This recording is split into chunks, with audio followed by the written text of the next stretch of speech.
Hi and welcome to this, a lecture in a series of lectures on C programming. This particular lecture is on data types, conversion, assignments, input boxes and constants. And as usual, it's presented by Dr. Peter O'Neill of Sheffield Hallam University. Okay, input box method. Unlike Visual Basic, input boxes do not exist within C#. However, we can quickly, with know-how, create our own. Or, in your case, get someone to create it for you, such as me. We do this by doing the following. We go to our solution window and place our mouse cursor over our solution and right mouse click, which brings up the following menus. We then move to add and then to existing.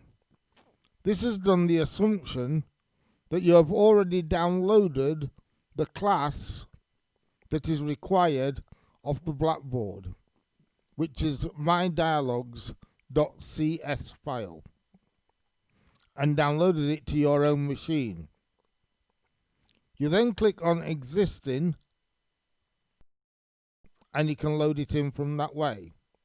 Alternatively, of course, if you wish to create your own, which means you've got to have quite a bit of experience, and most of you won't have that yet, you could click new and then give it actually the name of the class you want to create and actually generate your own. However, in this circumstances, I think I'd suggest that you stick with mine for now and click existing. Okay, once you've done that, you then need to navigate to the location of your C# class that you've downloaded, as shown here. So here we are. This is the class I downloaded, and as you can see, in my instance, I put it in project C# my classes. So that's where I keep my downloads of all the classes that I've created. And we select this. Now we can double click it and that will install it straight away, or we can click on it once and then click on the add button. When we click on add button, it will appear within our solution window, as you can see here. If we now double click on that solution, on that file, with the left mouse click, it will bring it up and put it into the edit window. And as you can see, we've got our text of our class in front of us at this present time. So let's have a look at that in a little bit more detail. So here we are. Here's our class.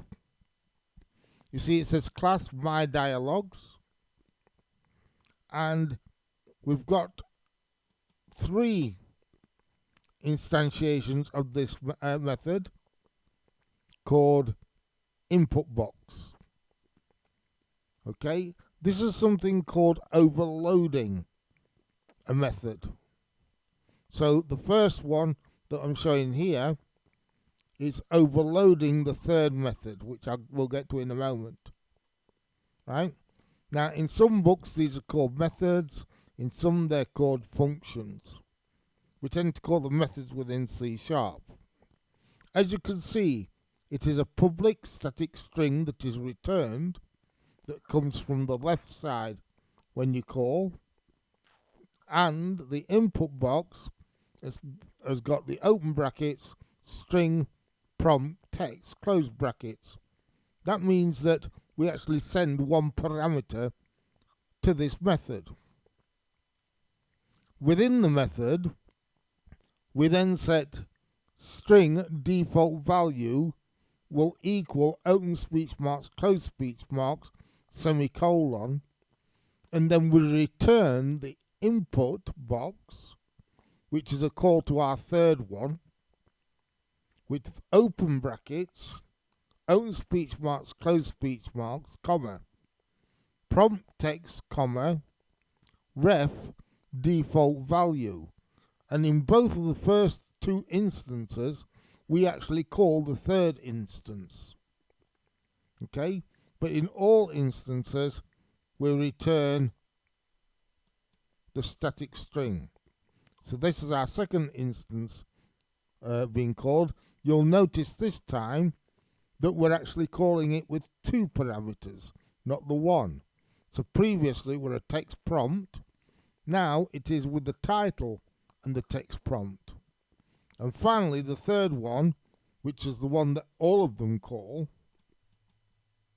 this one, has the string title, the string prompt text, plus a reference string of value. That means that basically we can reference and send back through that reference a value as well as on the left hand side. So we've got two ways in which we can return a value from this method. But that only happens in the third method, the third call, and not the second and first call. You can learn a lot more about that by having a look at it and trying to see how it works, or asking me during one of the tutorials. But I wouldn't worry about it too much. I'd just use it and enjoy the fact that I've created it for you, and let you have a little bit more insight into it a little later on. Okay, so these can now be used like pop-up boxes, but the message box can request data from your user. So instead of us having to write the actual text in and put the values in for the user, which makes our program pretty useless, we can actually now, within a message box, we can supply a message to assist the user by calling it the prompt, and we can ask the user to input something, and therefore the user gets the opportunity to input their own values, which we can then use. Using the event of a button that's on our form and entering the following code, this is how we get the user to input. So we use string s semicolon. Please note s is not a good variable name, but it's quick and simple in this instance, just to demonstrate to you. Then s becomes my dialogues dot input box, open brackets, open speech marks, enter your age, question mark, close speech marks, close brackets, semicolon. So let's go through that slightly again. Here we declare s as the variable name, which will get the input taken from our user, and it will come back through my dialogues into that s, that variable. And here's our input box. And then of course we've got our text prompt to our user. So let's see all of the code in the edit window. So here's our code, and as you can see, we've created a button called request age, click. But we've also included at the top my dialogues. Please note my dialogue has not got an underscore in it in the using, and this is because our namespace is called my dialogues, whereas the class name is my underscore dialogue. I don't know if you'll notice that. We'll show you that bit later on as well to make sure you know that. And here's our click of our button. So when the user clicks this button, it will run the code between the opening parentheses and the closing parentheses, in a sequential way, starting at the top and working its way down. So we declare now a sensible string name, which is str_age, semicolon. So that's a string. And then we've got str_age becomes, from my dialogues, my underscore dialog, which remembers the class, the dot input box, and then of course our text prompt. And when we run it and click on the button, it will display the following. Here we are. So we've got enter your age, question mark. Note there is no title, just a closed square cross in the top right hand corner. And there's the OK button and the cancel button. I'm now going to enter into our text box the value 24 and press an OK. Did you notice I entered 24 into our edit text box, which are numbers? But are they numbers? In fact, the application sees them as characters, and it is for this reason we must be very careful to choose the right conversion from variables from one type to another. Up to yet, we have set variables within our code, like this: int underscore salary, int underscore deductions, int underscore final pay. Int underscore salary becomes 23,000. So I've set that as a programmer. My user has no input at all. However, if we use input boxes, we can let the user assign a value. So here we are. This is how you can do it. So int underscore salary becomes convert to int 32. Open brackets. My dialogues dot input box. Open brackets. Open speech marks. How much do you earn? Close speech marks. Close bracket, semicolon. Please note the second close bracket is for the int 32 open bracket. And then we've got the same again on our second one for deductions. And then, of course, because both of our input, which have been converted from strings into integers, we can then calculate the actual value of our final pay or take-home pay. In this case, we've called it int final pay. And that, of course, also will be an integer too, because it's a minus one from the other. And then that is then allocated into label take home dot text. Remember, label underscore take underscore home is the label itself.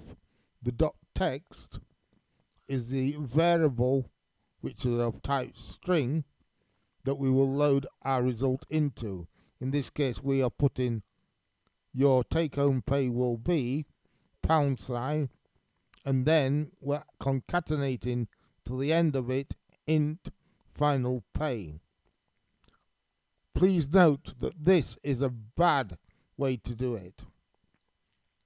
And the reason why is because final pay has not been converted back from an int into a string. And text is a string. Now, as luck would have it, in C#, invariably it gets it correct. However, other languages do not like you doing this and will mess up quite seriously bad.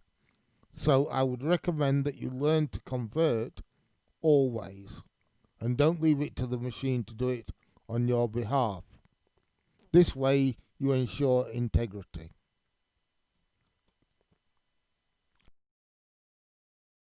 So why convert to 32 first? Well, for obvious reasons really. It's because our input box outputs a string of characters that is entered by the user. If we need to store the text in a numerical variable, so then we can do mathematics on it.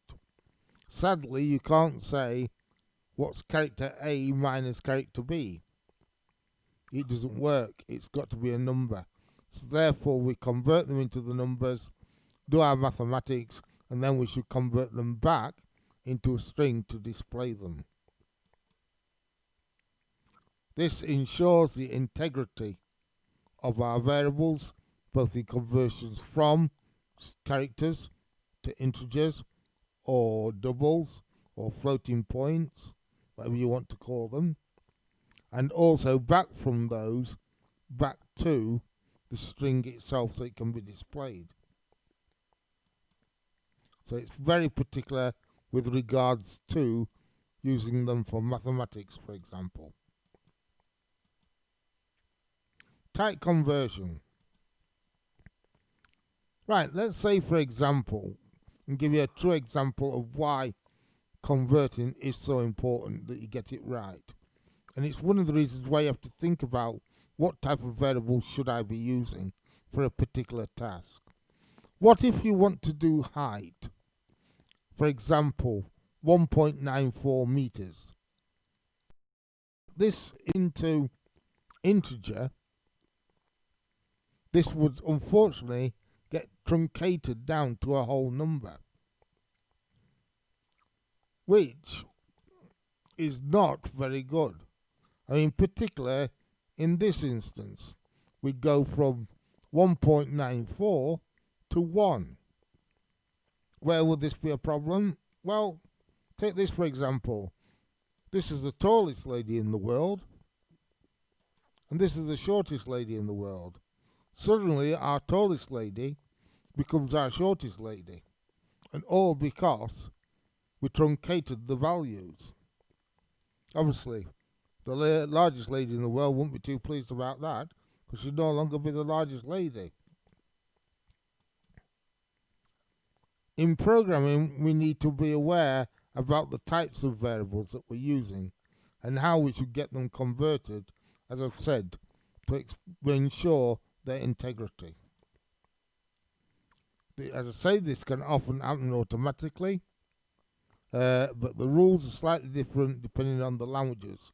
Therefore, to ensure that you do them at all times will ensure that you don't spend hours wondering why something's not converting correctly.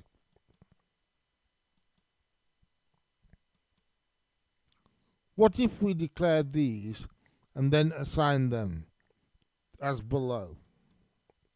So here we are, int I, double D, string S, I becomes 3. A whole number, I accepts whole numbers, spot on, okay. D becomes 4.9. Again, D is a double, we're giving it a double, it's okay. What about I becomes 3.9? That's not good. That means 3.9 will actually get truncated down to 3. Not really what we want. What about I becomes D? Now this officially is not allowed, but it would actually make D get truncated down again. So you don't want to do that. Finally, D becomes I. That's okay. No loss of data. Brilliant. So we can use that. Now these might seem pretty obvious, but when you're doing maths on things, you have to be really careful, because you can end up creating problems and not realizing it. And then, of course, when you go to sell the product, it doesn't give people the result that they should have, and therefore can cost millions of pounds. There was an instance where Intel actually chopped off um, the numbers after the decimal point too soon. And I'm not talking a lot. I think it was about after the 30-second bit or something silly like that. It was a long number after the decimal point. And it literally took millions and millions of pounds off the stock market until somebody spotted what was happening, and they all converted back to the old chip until Intel corrected it. So little mistakes like that can cost people a lot of money. So be careful, be aware. Your job is not to cost people things, it's to make people's lives easier. We also convert values so that we can use them with other components or objects. For example, a message box takes a string. So if we have an integer we need to display it in a message box, we need to convert it. And here it is, it's very simple. Message box dot show open brackets I, which is the variable of integer, dot toString open brackets close brackets. Please note in this instance I've used I integer. It could be D for double, it could be any type, but we can convert it to a string. Believe it or not, even a boolean will convert to a string. It will come back with the word true or false. So why, can I hear you ask? Well, as I've explained before, is that conversions in different languages happen in different ways. So, for example, capital A in the ASCII code characters is 65 as an integer. So, if C# misinterpreted it, we could end up with, instead of 65, the letter A. And that would also be true, definitely be true, should I say, in C++. So, in C++, when you put a number in, you can specify what you want it to output. So if I wanted the character A, I will put %C in its area, and then it would put A for 65. If I put %I, it will put 65. Yeah, and I believe if I put X, %X, it would do it in hexadecimal for me. Okay? Now don't quote me on that one because it's quite a while since I wrote in C++. So it may have changed, I doubt it, or it may be different. But be sure to make sure you check these things out, and that way you get no fault without you knowing about it. Constants. Some numbers in programs don't change, or very rarely change, when they're ran. For example, the tax rate normally gets altered maybe once, twice a year when the budget happens. Other ones are like maths constants, pi for example. Yes, we're not talking about a shepherd's pie or an apple pie, we're talking the number pi, which is fixed for all time. So be aware of that. By the way, when we talk about constants, invariably we use uppercase letters as our variable name. And we don't use camel case. All of it is uppercase.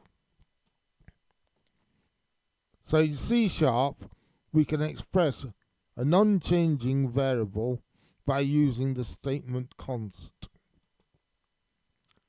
as in the code shown here. So const under space int. So I'm saying it's a constant and it's an integer type, and it's weeks in a year equal 52, semicolon. That is not going to change. There's always going to be 52 weeks in a year. So we set it as a constant. Now we can say int mortgage years equals 12. And then we can say that messagebox.show mortgage years multiplied by weeks in year will give us the result, although we're not converting again, which is naughty, right? We are not converting it, and we should be, to telling us how many weeks of our mortgage will run.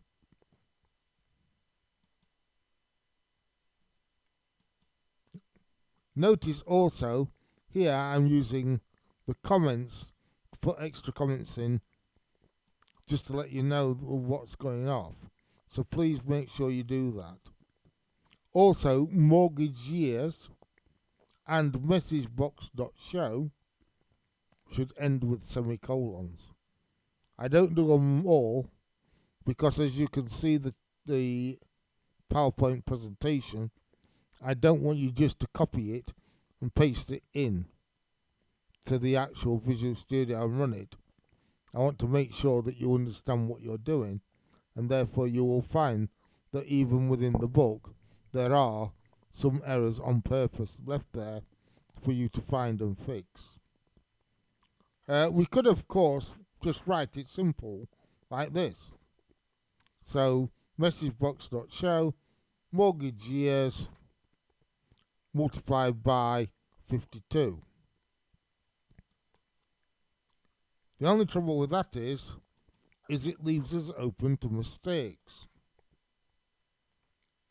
So, using the name as a constant, we can make our program clearer to other people, which is also a very good thing. It also helps the C# system to check for errors, because if we misspell weeks in year, it will show us that. So if we make a typo there, not a problem. It'll tell you, hold on a minute, you've missed an E out of week or what have you. Or it's not defined. But if we do this, right, where it's mortgage years multiplied by 25, the system won't help us. It's a genuine typo, got it backwards, happens quite a lot with people who do things like that. And of course, it won't show up in our code, but it's a problem. Whereas putting weeks in year would, if we misspell it. So the typo, of course, is 25.